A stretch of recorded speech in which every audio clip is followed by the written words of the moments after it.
Hello everyone. Now to continue the flashcards. Last topic we left were the reasons or the causes of decreased platelet production.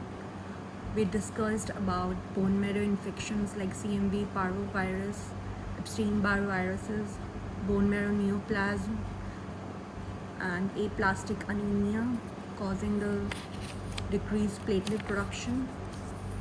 Also the therapy, chemotherapy, radiation, cytotoxic drugs, all damaging the proliferative megakaryocytes, and platelet reduction in these cases are dose dependent, and various nutritional deficiencies we discussed. So now to continue other causes we can see here, like inherited platelet disorders, for example Wiskott-Eldrick syndrome, which is an X-linked syndrome associated with small platelets, eczema and immunodeficiency. So this particular history will be given in the question. Next is Bernard-Solier syndrome. It will show giant platelets, and we can have Fanconi syndrome, which is inherited bone marrow failure. Now chronic liver disease can also be a cause, because in that case TPO will not be produced and thrombocytes will not be produced, and it will lead to thrombocytopenia. Now it can be that the platelets can be disrupted by the immune system. So various examples for this, like ITP, like in primary ITP, antibodies against the GP2B3A receptor, and in secondary we see is secondary to the diseases like SLE, HIV and hepatitis C. So here also we see thrombocytopenia.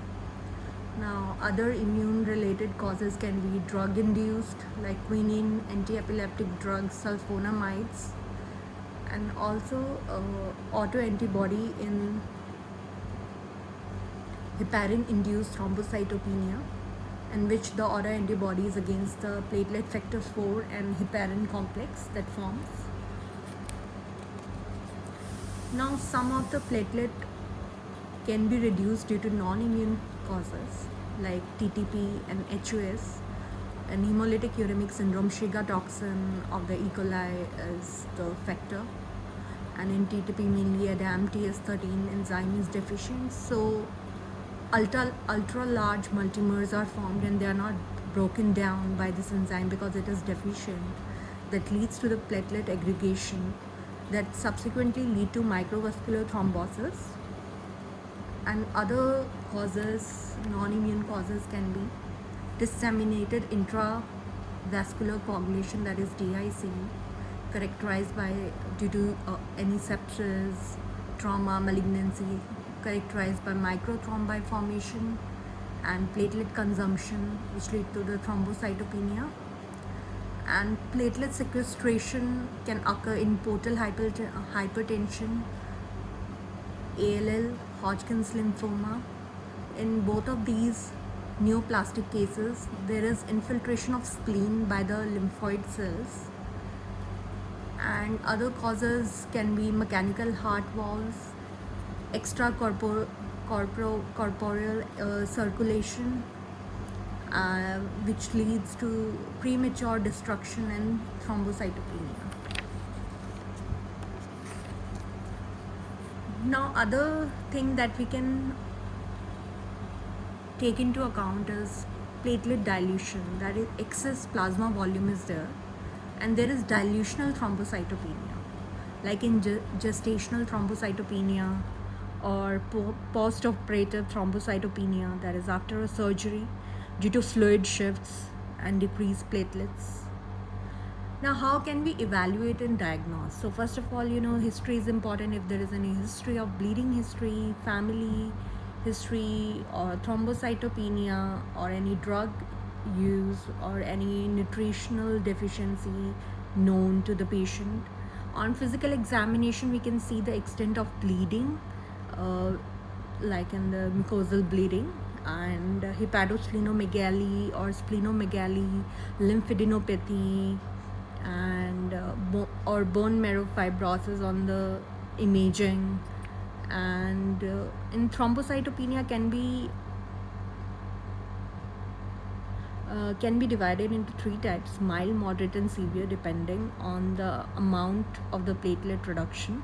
So 1 lakh to 150 per millimeter cube is okay, mild. Moderate is 50k to 99k, and severe is less than 50k. And what does thrombocytopenia looks on peripheral blood smear is platelet. We can see the platelet clumps. We can see the platelet size. Platelet size normally is 1/4 diameter of RBC. And in ITP, we can see the large platelets, giant platelets, as we have discussed earlier in Bernard-Soulier syndrome. So this was all about thrombocytopenia, the causes, and the diagnosis. How can we and approach it? And I think treatment is mainly based on treating the cause of the disease. So now to the next flashcard, we can see hematological manifestation of SLE. That is a very important question that comes, like in anemia, leukopenia, and thrombocytopenia. And anemia can be anemia of chronic diseases, SLE nephritis, GI loss, and leukopenia can be immune-mediated destruction due to bone marrow dysfunction. Thrombocytopenia occurs in TTT due to increased consumption. Now, von Willebrand disease, very important topic. It is the most common inherited bleeding disorder and is autosomal dominant. Von Willebrand factor is produced by endothelial cells and platelets. It binds platelets to the subendothelial component at the site of vascular injury. So if the patient has the deficiency of this factor, there will be impaired platelet endothelial binding. So no platelet aggregation, and the bleeding time will be increased. So diagnosis, we can see the lab parameters, coagulation profile, bleeding time will be increased. Although the prothrombin time will be normal because extrinsic factors are not involved. And we can see increased APTT because intrinsic factor A is somehow involved, and it leads to increased APTT. And estrogen and TSH level can be increased, and increased level of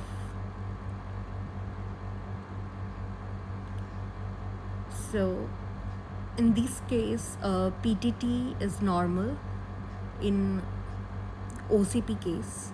So that's how we can distinguish it. And prolonged PTT occurs because, as I said, factor VIII degrades rapidly when not bound to von Willebrand factor.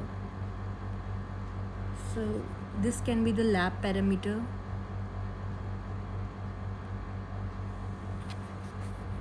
So I want to clear it again. The estrogen and TSH level, they leads to the increased level of von Willebrand factor. Okay.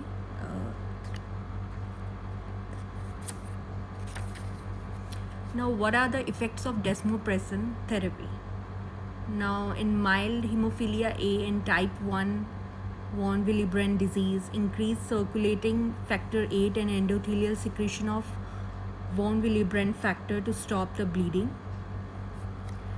And in central diabetes insipidus and nocturnal enuresis, binding to the V2 receptor in renal tubular cells, desmopressin, and leads to increased aquaporin channels, which leads to increased water absorption and decrease the urine output. And increased endogenous von Willebrand factor release. Desmopressin is a synthetic analog. And the one case which is resistant to desmopressin, so we can give plasma derived von Willebrand factor concentrate or factor VIII. And in case to reduce fibrinolysis, we can give tranexamic acid, which is antifibrinolytic. So this is the effect of desmopressin therapy in the mild hemophilia A, it's used, type 1 von Willebrand disease, in which it is increasing the circulating factor 8 and endothelial secretion. In central diabetes insipidus, nocturnal enuresis, it's being used. And in resistant cases, we can directly give plasma-derived concentration of von Willebrand factor and factor 8. So let's go on to our next flashcard. Now the infectious mononucleosis. It is characterized with fever, tonsillitis, exudate, and the most important is post-cervical lymphadenopathy along with hepatosplenomegaly. Now what are the various complications? So acute airway obstruction can occur, autoimmune hemolytic anemia, thrombocytopenia, splenic rupture. So this is kind of a punchline which is used to diagnose IM. It's given in question. The history will be given, the post-cervical lymph nodes will be given, so you have to identify it, and the question can occur based on the complication too, with a given history of complication. Now acute hepatitis A infection is characterized by transaminases will be more than 1000 units per liter, and we know the clinical features like fever, malaise, jaundice, hepatosplenomegaly. ALL is characterized with fever, malaise, hepatosplenomegaly, and generalized lymphadenopathy. Now we can go on to esophagitis in immunocompromised or in HIV patients. So first of all, Candida albicans, which leads to oral thrush and white plaques throughout the esophagus, and in biopsy we can see the pseudohyphae. Herpes simplex virus, we can see the orolabial lesions are present, and on biopsy we can see multinucleated giant cells. The herpes simplex virus causes vesicular and ulcerative lesion, that to be kept in mind.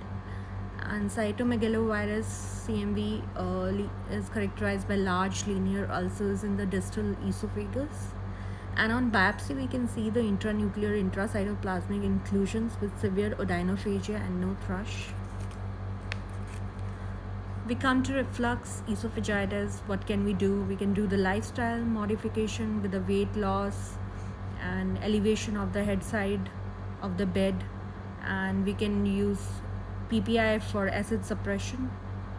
Now infectious esophagitis can be HSV, give acyclovir. For CMV, give ganciclovir. For Candida, we can use fluconazole. And eosinophilic esophagitis is chronic immune mediated esophageal disease with eosinophilic infiltration of esophageal epithelium, which leads to dysphagia and food impaction. The food and environmental antigens, actually what they do, they activate the T helper 2 lymphocytes, and then it leads to increase in cytokines and interleukin 5 and interleukin 13 that promotes the eosinophilic proliferation and recruit more eosinophils to esophagus and subsequently lead to the tissue damage. And in eosinophilic esophagitis, then we can see there is dysphagia, heartburn, and which gives feeling of food impaction, regurgitation, and diagnosis can be with the esophageal biopsy, which shows eosinophilia more than 15 per in high power field, and treatment is PPI and topical glucocorticoid. In children, like in toddler, there is feeding difficulty, we can see as a history, solid food refusal, and there is a weight loss. School age patients, we can see abdominal pain with vomiting. So treatment is eliminating it from the diet and feeding therapy. Now what can be the complication of esophagitis is esophageal strictures, and the treatment is repeated dilation. Food impaction, treatment is endoscopic intervention. Fibrosis, chronic inflammation due to fibrosis, and then there is decreased quality of life.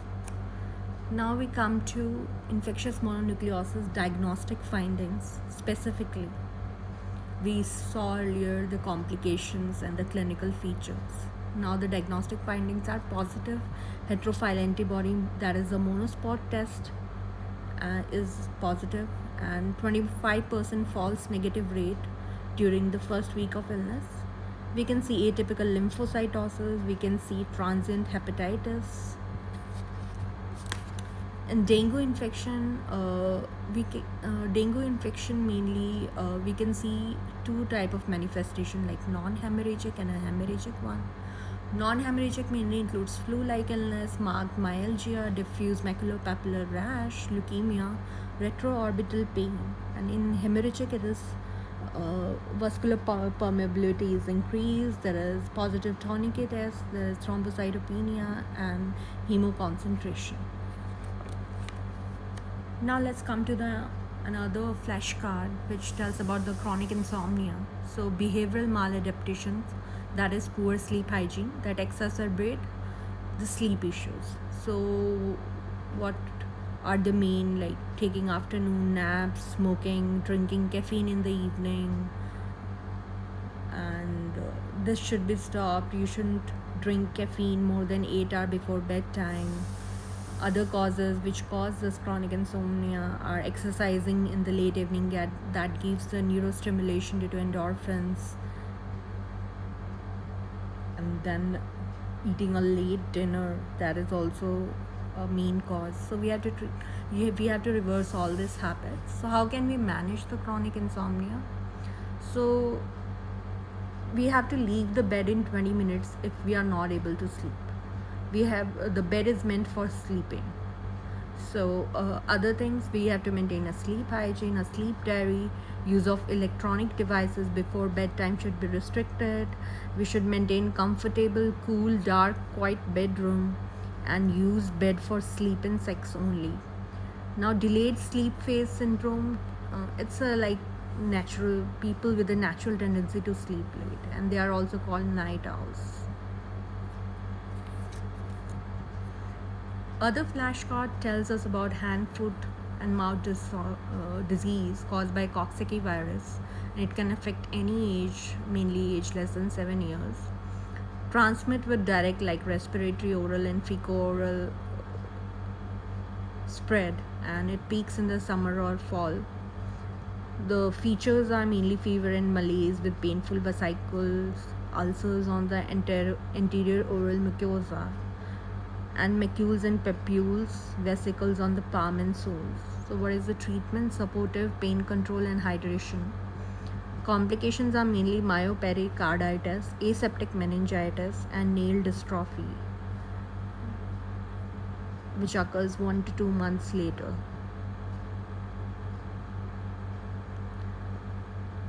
Now for some punchlines, we can see valvular vegetations on echocardiogram in infective endocarditis, and in IgA vasculitis, that is Henon-Schollen purpura, we have palpable purpura on the buttocks. And in acute rheumatic fever caused by streptococci, we see erythema marginatum, truncal rash, and subcutaneous nodules over boning areas.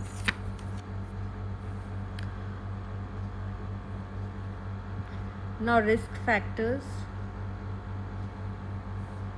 for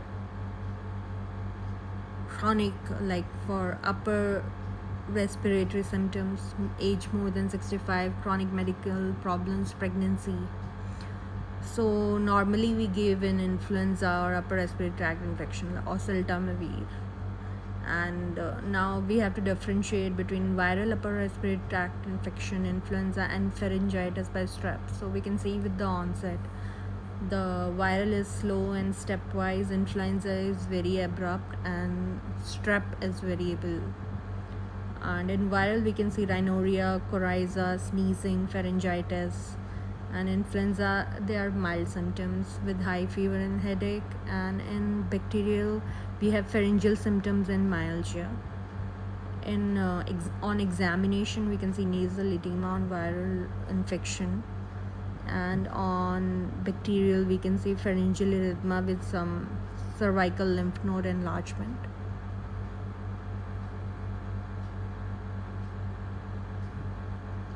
Now to be on a different note, other flashcard which is telling about HSV encephalitis. Findings on CSF analysis, that is increased WBC, that is lymphocytes, RBCs, protein, and normal glucose, HSV DNA on PCR, and on MRI brain it will show temporal lobe hemorrhage. And what will be the treatment? IV acyclovir.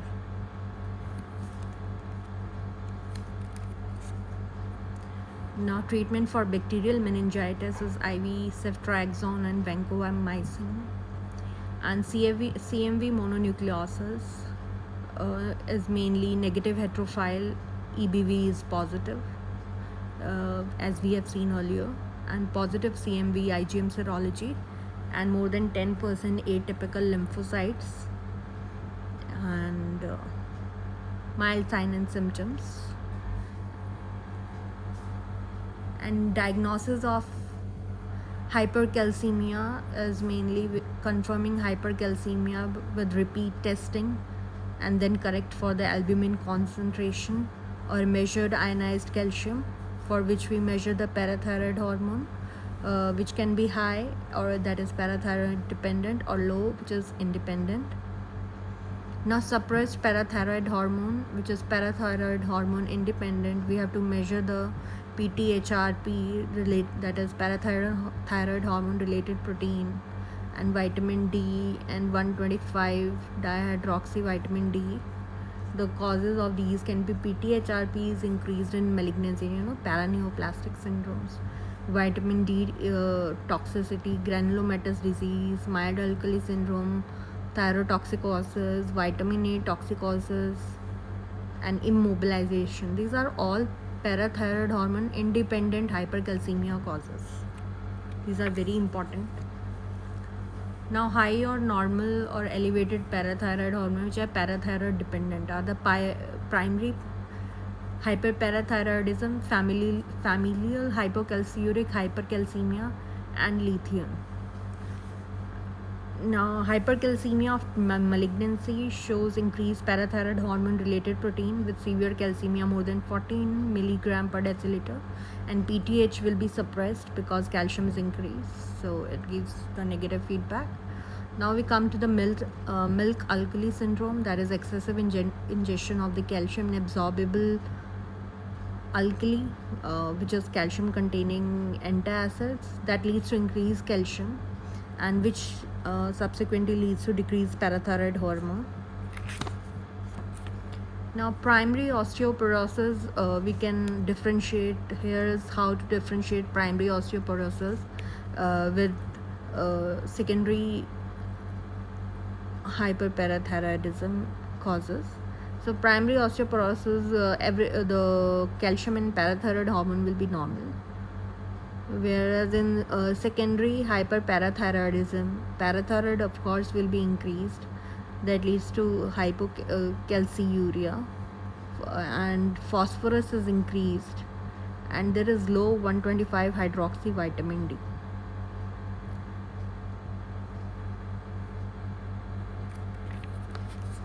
Now, osteomalacia we can see characterized by fatigue, bone pain, and hypophosphatemia with vitamin D deficiency in malabsorptive people. On laboratory findings in osteomalacia, alkaline phosphatase will be increased, parathyroid hormone is increased, serum calcium and phosphorus is decreased urinary calcium, decreased 25 hydroxy D levels.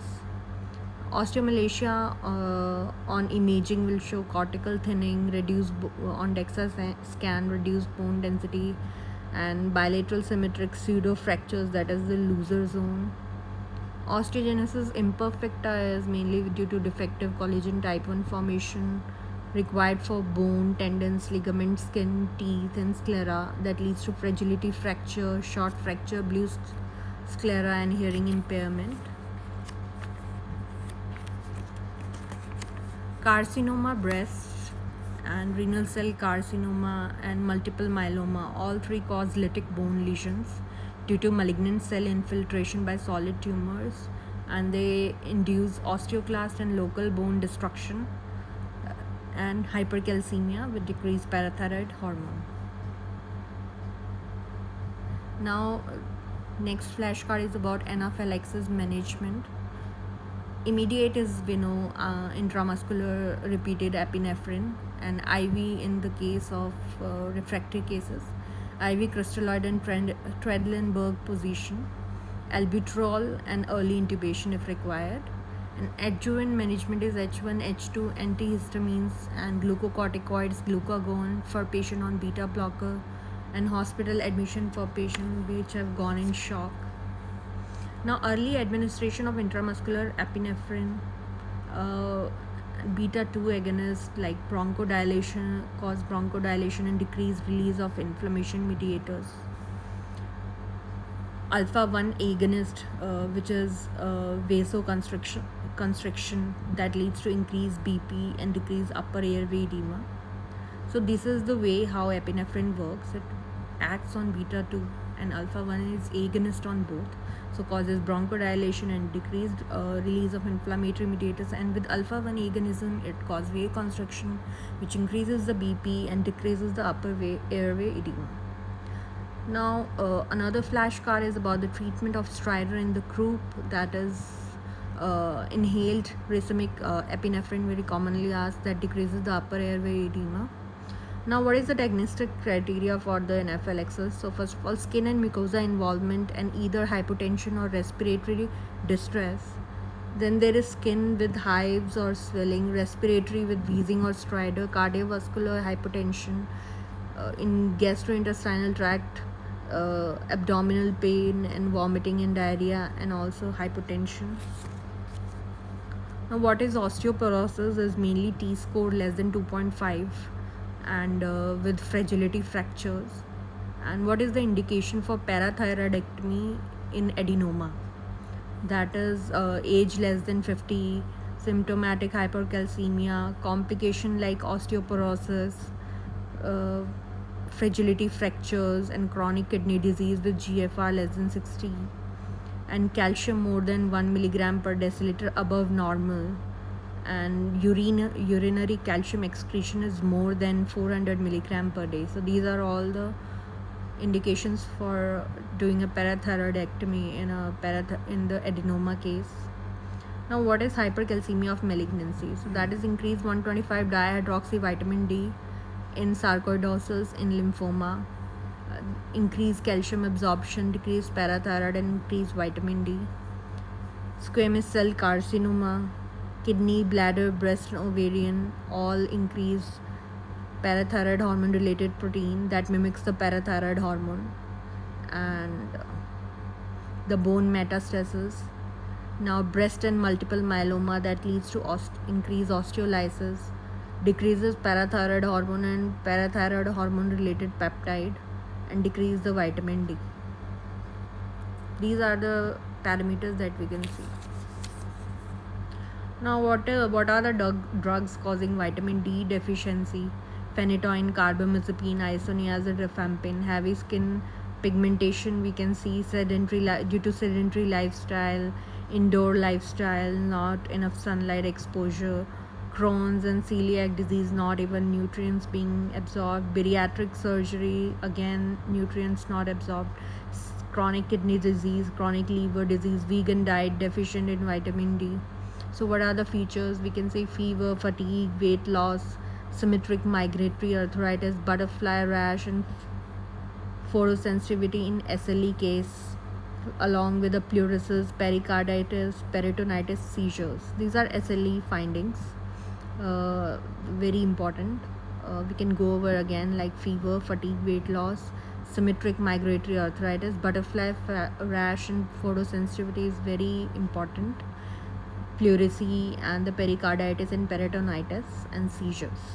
What are the lab findings in SLE? There is a hemolytic anemia, thrombocytopenia, leukopenia, and complement 3 and complement 4 decreased NK antibody sensitivity, anti-double stranded DNA, and anti-Smith, which is very specific to SLE, and proteinuria along with increased creatinine. Now, SIADH. What are the various causes of inappropriate ADH secretion or syndrome of inappropriate ADH secretion? In CNS, it can be due to stroke or hemorrhage or trauma. Medications like carbamazepine, SSRI, and SAIDs. Diseases like pneumonia.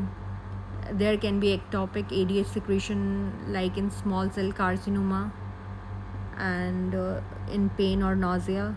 What is the treatment? 3% saline, fluid restriction, and salt tablets can be given.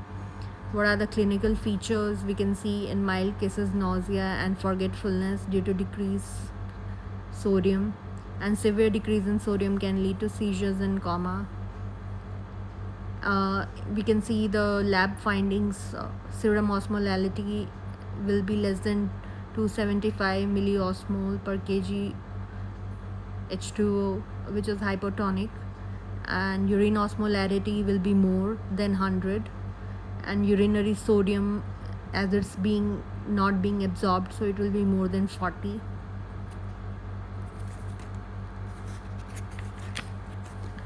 Now, what are the side effects of calcineurin inhibitors, which are tacrolimus and cyclosporin? So, they inhibit the transcription of interleukin 2 to reduce T lymphocyte activity, and they are given for immunosuppression suppression following the solid organ transplantation. And nephrotoxicity is the one. There is reversible acute kidney injury due to vasoconstriction, due to increased drug level in the blood, which slowly progresses to chronic kidney disease that is presented with hyperkalemia, hyperuricemia. The other side effect of these drugs are neurotoxicity due to vasoconstrictive properties on the cerebellar and the cerebral vessels, causing their ischemia, also characterized with tremors. Now, what can be solid organ transplantation complications? It can be acute, which occur less than 1 month, like nosocomial bacteria, bloodstream infection, hospital-acquired pneumonia, Clostridium difficile. It can be post-acute, which is less than 12 months. That is characterized with opportunistic infection like bacteria, mycobacteria, virus, CMV, HSV, fungi like PCP, Candida, Aspergillus, Mucor. In more than 12 months, community-acquired virus and bacteria. And in immunological causes, acute, we see hyperacute ABO mismatch or acute rejection, which is antibody mediated. And then there is a chronic rejection more than 12 months. Graft fibrosis occur, and there is sclerosis of glomeruli and bronchiolitis obliterans occur.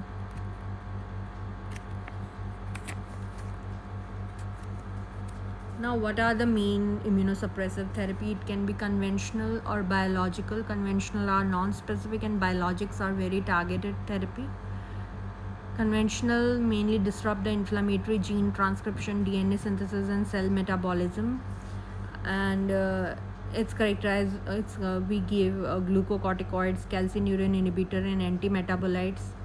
Biologicals mainly targeted drugs like large proteins given IV or subcutaneously.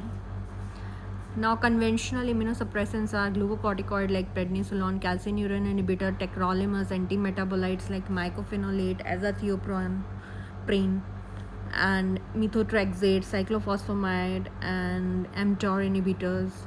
Now, biological factors or biological drugs, which are monoclonal antibodies or fusion proteins, can be anti-cytokine, which is infliximab, anti-T cell therapy like abatacept, which targets CD80-86, and anti-B cell therapy like rituximab, CD20 inhibitor, anti-integrin, which is vedolizumab, eculizumab, which is complement C5 inhibitor.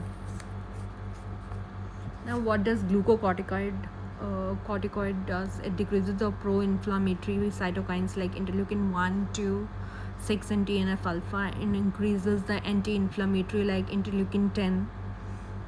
And we can see leukocyte adhesion molecules, which are ICAM1, which is intracellular adhesion molecule 1, arachidonic acid pathway via phospholipase A. So these all are inhibited. So exception in sclerosis, as glucocorticoid can cause renal crisis, so that's important exception. Now, suppression of all leukocyte cell lines and leads to impaired macrophage activation and neutrophil immigration and increases the apoptosis. So, what are the various adverse effects of the steroids? If taken more than 10 milligram daily or more than 3 months of the use, skin it will show with obesity, skin atrophy, bruisability. In GI it will show with peptic ulcers, bleeding, in endocrine it will show with hypothalamic pituitary excess suppression, hyperglycemia, hypogonadism. In immune system it will show with the neutrophilia, immunosuppression, psychosis, hypomania, increased surfactant. Now, what are the adverse effects of cyclosporin and tacrolimus? They are cyclosporin specific are gingival hyperplasia and hirsutism, which is hair growth, and tacrolimus specific is alopecia. And side effects which both of them do are electrolyte disturbance, hyperglycemia, hyperlipidemia, hypertension, infection, nephrotoxicity, neurotoxicity, and QT prolongation.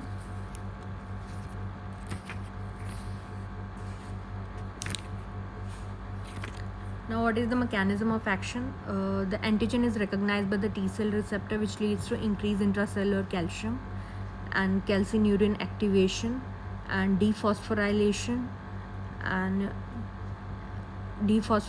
of NFAT, which leads to increased interleukin 2, that leads to increased T cells. Tacrolimus and cyclosporin are calcineurin inhibitors. They bind cytosolic immunophilins, and cyclophilin FKBP12 is bound by tacrolimus and cyclophilin by cyclosporin A, and that both of them inhibits the cytochrome P450 and P glycoprotein, that leads to increased statin, increased digoxin level by inhibiting the enzymes metabolizing it.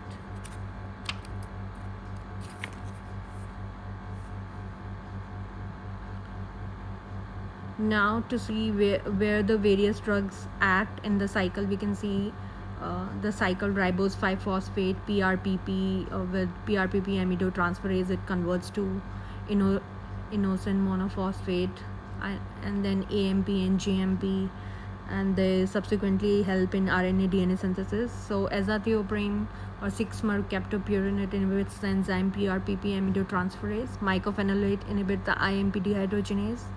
Azathioprine, again, it also acts on the combined effect of AMP GMP converting into DNA RNA synthesis. Now, MMF side effect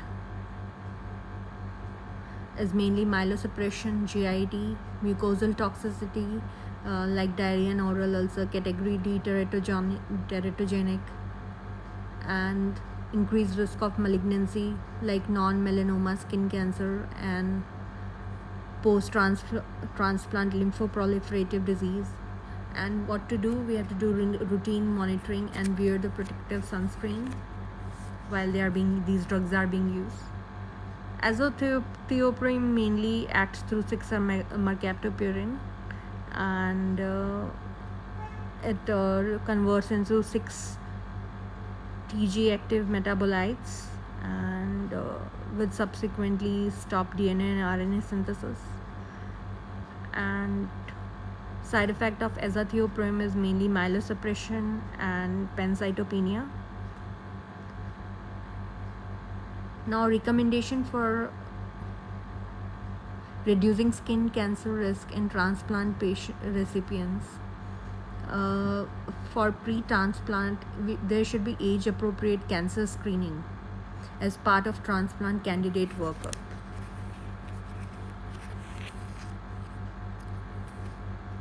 And in post-transplant, seek shade during peak sunlight hours like 10 p.m. to 4 p.m.